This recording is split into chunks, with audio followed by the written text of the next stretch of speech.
அழகிரி உள்ளிட்டோர் மீதான வழக்கில் மதுரை மாவட்ட நீதிமன்ற நீதிபதி முத்துலட்சுமி இன்று தீர்ப்பு வழங்குகிறார். விவரங்களை தருகிறார் நம்முடைய செய்தியாளர் ராஜ்குமார். வணக்கம். இது பற்றிய தகவலை சொல்லலாம். 2011ஆம் ஆண்டு சட்டமன்ற தேர்தலின் போது தாசில்தாரை தாக்கிய வழக்கில் இன்று மதுரை மாவட்ட நீதிமன்றத்தில் தீர்ப்பு வழங்கப்பட இருக்கிறது.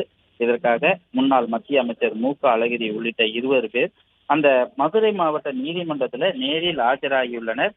இன்னும் சற்று நேரத்தில் நீதிபதி முத்துலட்சுமி தீர்ப்பு வழங்கப்பட இருக்கிறார். கடந்த 2011ஆம் ஆண்டு ஏப்ரல் மாதம் சட்டமன்ற தேர்தல் பிரச்சாரத்தின் போது மதுரை மாவட்டம் மேலூர் அருகே உள்ள வெள்ளலூர் அம்பலக்காரம்பட்டி வல்லடிக்காரர் கோவிலுக்குள்ள ஓட்டுக்கு வாக்காளருக்கு பணம் கொடுப்பதாக புகாரின் பேரில் மேலூர் தேர்தல் அதிகாரியும் தாசில்தாருமான காளிமுத்து மற்றும் தேர்தல் அலுவலர்கள் வீடியோ கேமராவுடன் அங்கு சென்று வீடியோ எடுத்தனர். இதற்கு அழகிரி தரப்பின் கடும் எதிர்ப்பு தெரிவித்து அலையுடன் இருந்தவர்கள் தன்னை அடித்து உதைத்ததாக தாசில்தார் காளிமுத்து கீழவுளவு காவல் நிலையத்தில் புகார் செய்திருந்தார்.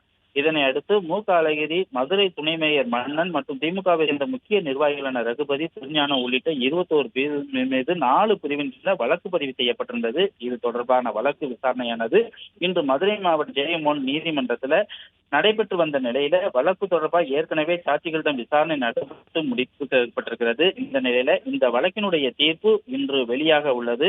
இதற்காக நீதிபதி முத்துலட்சுமி இந்த வழக்கின் தீர்ப்பை இன்று வழங்கப்பட உள்ள நிலையில இப்பொழுது முன்னாள் முக்கிய அமைச்சர் அழகிரி, முன்னாள் துணை மேயர் மன்னன் மற்றும் திமுக நிர்வாகிகளான ரகுபதி, திருஞானம், செந்தில், கருப்பண்ணன், பொன்னம்பலம், ராமலிங்கம், நீதிதேவன், நாகராஜன், மயில்வாகனன், சேகர், தமிழரசன், சோலை, போஸ், பாலு, ராகவன், பாலகிருஷ்ணன், ஐயனார், வெள்ளையன் உள்ளிட்ட 20 பேர் நேரில் ஆஜராகியிருக்கிறார்கள்.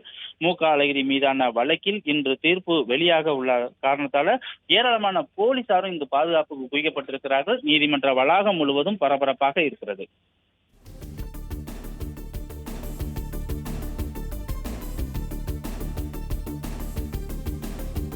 விவரங்களுக்கு நன்றி ராஜ்குமார்.